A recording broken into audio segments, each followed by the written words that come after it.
በአንድ ነገር ላይ ያላችሁ እምነታችሁ ብቻ ብልጥ፣ ጠንካራ፣ ጤናማ እንዲሁም የበለጠ ስኬታማ ሊያደርጋችሁ እንደሚችል ታውቃላችሁ።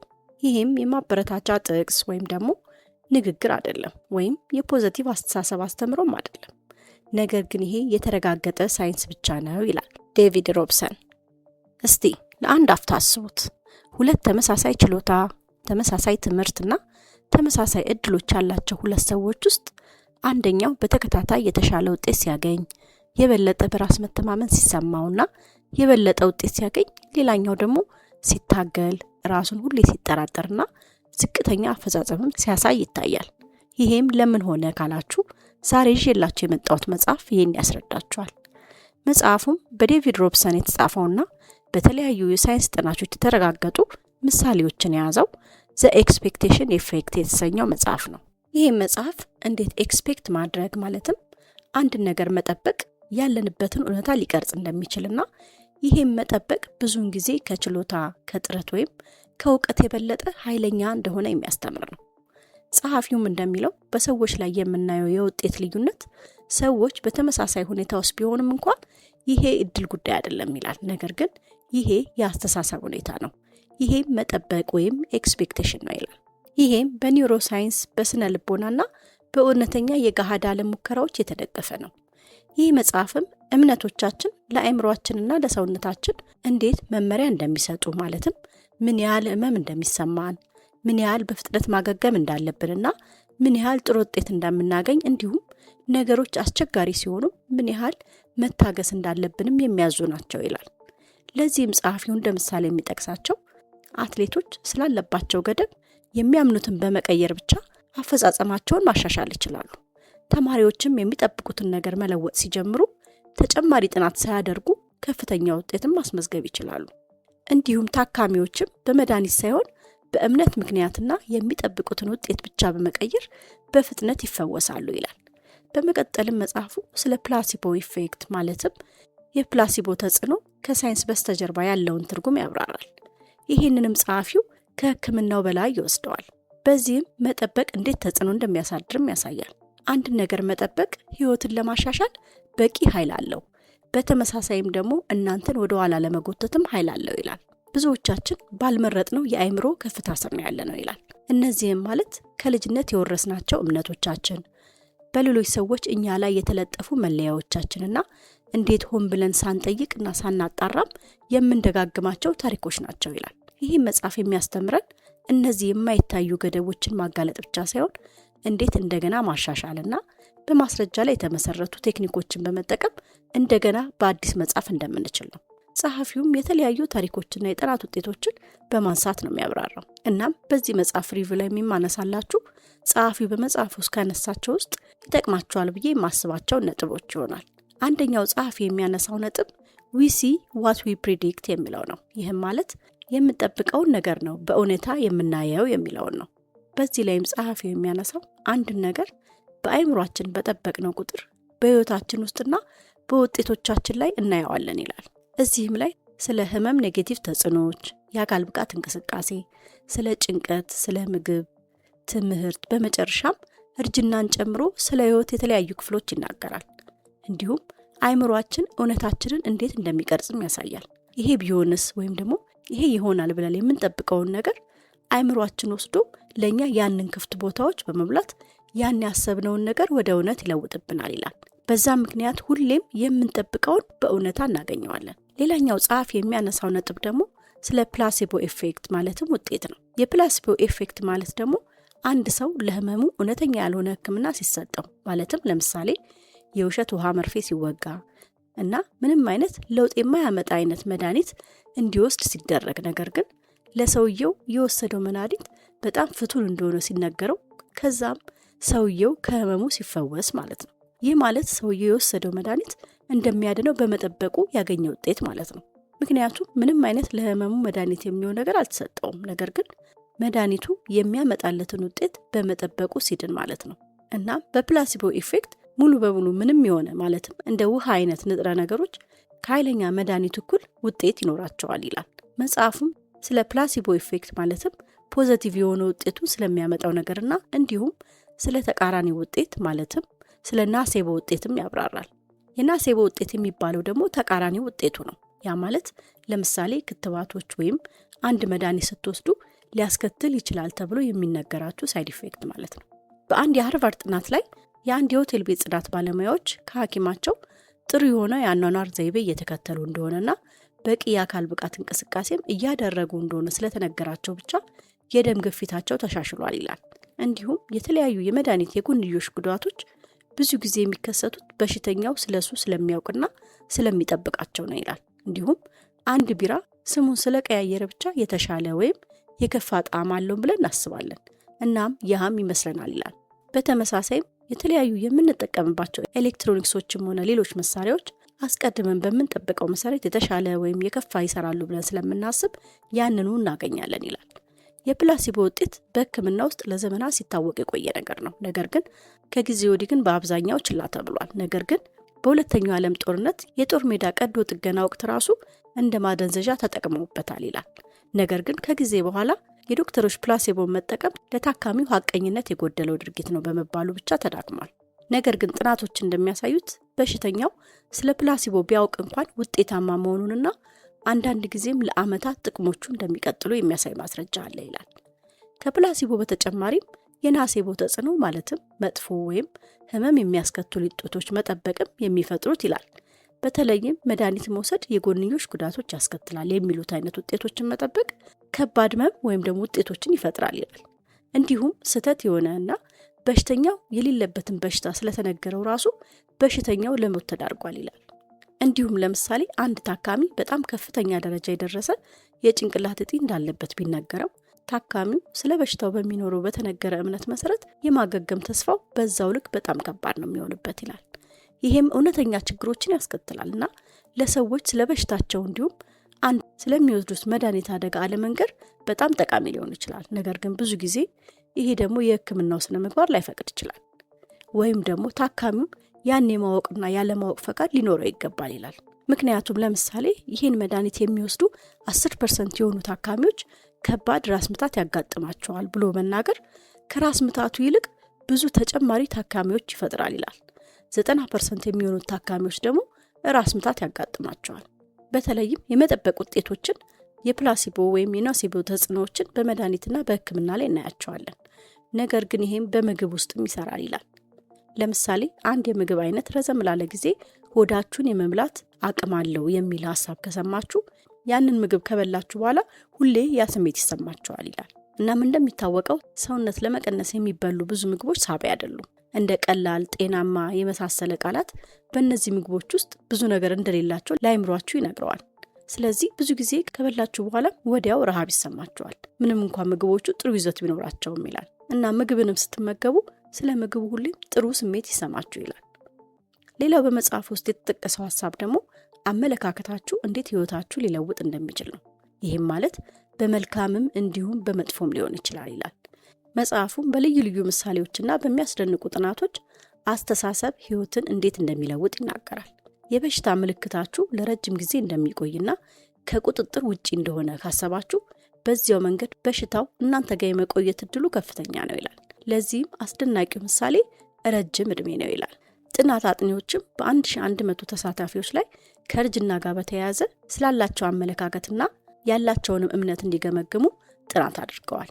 የግምገማዎቹም ጥያቄዎች እድሜያችሁ እየጨመረ ሲሄድ ጠቀሜታችሁ ይቀንሳሉ ወይ፣ እድሜያችሁ እየገፋ ሲሄድ ነገሮች እየተባባሱ ይሄዳሉ የሚሉ አይነት ግምገማዎች ነበሩ። ተሳታፊዎችም እንደሰጡት ምላሽ ማለትም ፖዚቲቭና ኔጌቲቭ አመለካከት መልስ ባላቸው መልኩ በሁለት ይከፍሏቸዋል። ከዛም ተሳታፊዎቹን ለቀጣይ ተከታታይ 10 ዓመታት ይከታተሏቸዋል። እናም ለእርጅና የበለጠ አዎንታዊ ማለትም ፖዚቲቭ አመለካከት የሰጡት ሰዎች ኔጌቲቭ አመለካከት ከሰጡት ሰዎች ይልቅ በአማካይ ለ7.5 ዓመት የበለጠ ኖረዋል ይላል። በዚህም እንዴት አንድን ነገር የመጠበቅ ውጤት የሚኖሩት እድሜ ላይ ተጽዕኖ እንዳለው ይናገራል። እንዲሁም እድሜያቸው እየገፋ ሲሄድ ህመምና ድክመት እንደሚገጥማቸው የሚጠብቁ ሰዎችና ስለ እርጅና አሉታዊ አመለካከት ያላቸው ሰዎች እድሜያቸው ሲገፋ የልብ ችግር፣ ስትሮክ በሽታ የመያዝ እድላቸው ከፍተኛ ነው ይላል።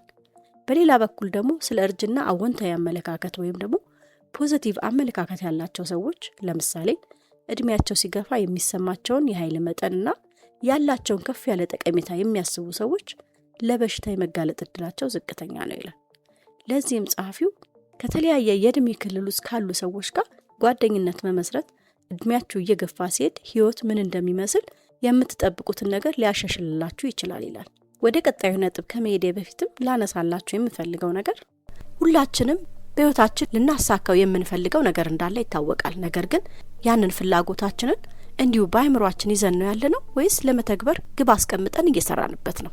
ይህንንም ያነሳውላችሁ ህይወታችሁን በግብ ለመምራት ካሰባችሁና የዚህንም አመት ግብ ሳታወጡ በመወላወል ላይ ካላችሁ እናም ግብ እንዴት ላውጣ ብላችሁ ካሰባችሁ ስለ ግብ አወጣጥ የተዘጋጀ በቀላል አማርኛ የተጻፈ መመሪያ እንዲሁም ለግብ መከታተያ የሚረዳችሁ መከታተያ ቅጽ አብሮት ያለው በስልካችሁ ማንበብ የምትችሉትና የግብ መከታተያ ቅጹንም ፕሪንት አድርጋችሁ የምትጠቀሙበት በየቡና ገጽ ላይ አዘጋጅተን ያቀረብንላችሁ መሆኑን ለመግለጽ እወዳለሁ። አውርዳችሁ ተጠቀሙበት፣ ታተርፉበታላችሁ። ይህንን የምታገኙበትን ሊንክ በዚህ ቪዲዮ ዲስክሪፕሽን ላይ እንዲሁም በመጀመሪያው ኮሜንት ላይ እንዲሁም በቴሌግራም ቻናላችንም ላይ አስቀምጥላችኋለሁ። እንደምትጠቀሙበት አልጠራጠርም። ይህንንም አመት ሳትዘናጉ ግብ አውጥታችሁና ግባችሁንም አሳክታችሁ የምታዩበት አመት እንዲሆንላችሁ እመኝላችኋለሁ። ቀጣዩ የመጽሐፍ ሀሳብ ደግሞ የጭንቀትን መጠን ስለመቀነስ የሚያወራው ነው። አንድን ነገር መጠበቅ ጭንቀትን ጨምሮ ለብዙ ስሜቶች በምንሰጠው ምላሽ ላይ ትልቅ ሚናን ይጫወታል። ጸሐፊውም አንድ የሚያጋጥመን ችግር በተፈጥሮ ጎጂ ስለሆነ ሳይሆን እኛ መጥፎ እንደሆነ እና ሊጎዳ እንደሚችል ስለምናስብ ብቻ ይባባሳል ይላል። ይህም ማለት አንድ ችግር ሲያጋጥመን ያ ችግር ያመጣል ብለን የምንጠብቀው ኔጌቲቭ ፊዚዮሎጂካል ተጽዕኖዎች ያጋጥሙናል። ይህም ማለት አንድ ችግር በተፈጥሮ ጥሩ ወይም መጥፎ አይደለም፣ ነገር ግን ያ መሰረታዊ ባዮሎጂካዊ ሂደት ነው። ነገር ግን ሰውነታችን የጭንቀት ተጽዕኖ መቋቋም በማይችልበት ጊዜ አሉታዊ ተጽዕኖ እንዲሰማን ያደርጋል። ያንንም ለጭንቀት ያላችሁን ምላሽ ለማሻሻል መከተል ያለባችሁ ብሎ ጸሐፊ የሚጠቅሰው አንደኛ የችግርን ወይም የጭንቀትን ስሜት መኖሩን አምኖ መቀበል ነው። ጸሐፊውም እንደ ጭንቀት ያለ ደስ የማይል ስሜት ሲያጋጥማችሁ እንደሌላ አድርጋችሁ ማሰብ ብዙ ጊዜ ወደ ናሴቦ ተጽዕኖ ማለትም ኔጌቲቭ ተጽዕኖ ይወስዳችኋል። ስለዚህም ስሜቱን መቀበል ይገባችኋል ይላል። ሁለተኛው ደግሞ አካላዊ ስሜቶችን ከግምት ውስጥ ማስገባት ነው። ጸሐፊውም ጭንቀት የሚፈጥረውን አካላዊ ተጽዕኖዎችን ለምሳሌ እንደ የልብ በፍጥነት መምታት፣ የመረበሽ ስሜት እንደ ምልክቶች ተከታተሏቸው እና ያም ማለት ሰውነታችሁ ማድረግ ያለበትን እያደረገ እንደሆነ ተረዱ ይላል። እናም ሰውነታችሁ ለጭንቀት ምላሽ እንዲሰጥ በማድረግ እጃችሁ ላይ ባለው የአእምሮ ስራዎች ብቻ አተኩሩ ይላል። ጭንቀትና ውጥረት በአሁኑ ወቅት የብዙ ሰዎችን ህይወት የሚነካ ነገር ነው። ጭንቀት ሲያጋጥማችሁ በሰውነታችሁ ውስጥ ምን እየተከናወነ እንደሆነ በተሻለ ሁኔታ መረዳት ስትረስ ካስኬድ ከሚባለው ይጠብቃችኋል ይላል። ያ ማለትም ጭንቀት ከሚያመጣው ሌላ ጭንቀት ማለት ነው። አእምሯችንም አደጋ እንዳለ ሲያውቅ የአድሬናል እጢዎች ኤፕነፍሪን የተባለ ሆርሞን ያመነጫል። ይህም የልብ ምት በፍጥነት እንዲመታ ያደርጋል። እንዲሁም አተነፋፈሳችሁ ፈጣንና ጥልቀት የሌለው እንዲሆን ያደርጋል። ያም የአደጋ ስሜታችሁ ከቀጠለ ሁለተኛ የምላሽ ማዕበል ይከተላል። ይህም ክሮቶዞል እንዲለቀቅ ያደርጋል። በአንድ ጥናት ላይም ተመራማሪዎች ለግማሽ ተሳታፊዎች እንደ ልብ በፍጥነት መምታት ወይም ደግሞ የትንፋሽ ማጣት ያሉ ፊዚዮሎጂካል መነቃቃት ምልክቶች እንጂ ጭንቀቶች እንዳልሆኑ ይነግሯቸዋል። እናም ይሄም ሰውነታቸው ለፈተና የሚሰጠው ተፈጥሯዊ ምላሽ እንደሆነና የጨመረው ትንፋሻቸው ንቁ ሊያደርጋቸው እንደሚችል ይነግሯቸዋል። እናም ተሳታፊዎቹን ያንን ጭንቀት ስሜታቸውን ችላ ብለው ትኩረታቸውን በሌላ ቦታ ላይ በማድረግ ከአይምሯቸው እንዲያወጡ ይነግሯቸዋል። ለሌሎች ለግማሾቹ ደግሞ ምንም ሳይሉ ተመሳሳይ የማህበራዊ የጭንቀት ፈተና ያደርጋሉ። እናም እነዛ ምንም ያልተነገራቸው ቡድኖች የጭንቀት ኔጌቲቭ ምልክቶችን ያሳዩ ሲሆን በአንጻሩ ግን ለጭንቀት ያላቸውን አመለካከት እንደገና እንዲቀይሩ የተነገራቸው ግማሾቹ ሰዎች ደግሞ በጣም ጤናማ ምላሽ አሳይተዋል ይላል። ማለትም እነሱ ልባቸው በፍጥነት መጥቶ ነበር፣ ነገር ግን የደም ስሮቻቸው ግን በዛው ልክ መስፋት ችለው ነበር። እናም ማስረጃዎች እንደሚያሳዩት ሰዎች አመለካከታቸውንና ለዛ ነገር የሚጠብቁትን ውጤት በመቀየር ጭንቀትን ለግል እድገት አስተዋጽኦ የሚያደርግ አድርገው ሲማሩ ለውጥ ማምጣት ችለዋል ይላል። ሌላው የመጽሐፍ ሀሳብ ደግሞ ሁሌም መልካም ነገር የምታስቡ እንጂ ኔጌቲቭ ሀሳቢዎች አትሆኑ የሚለው ነው።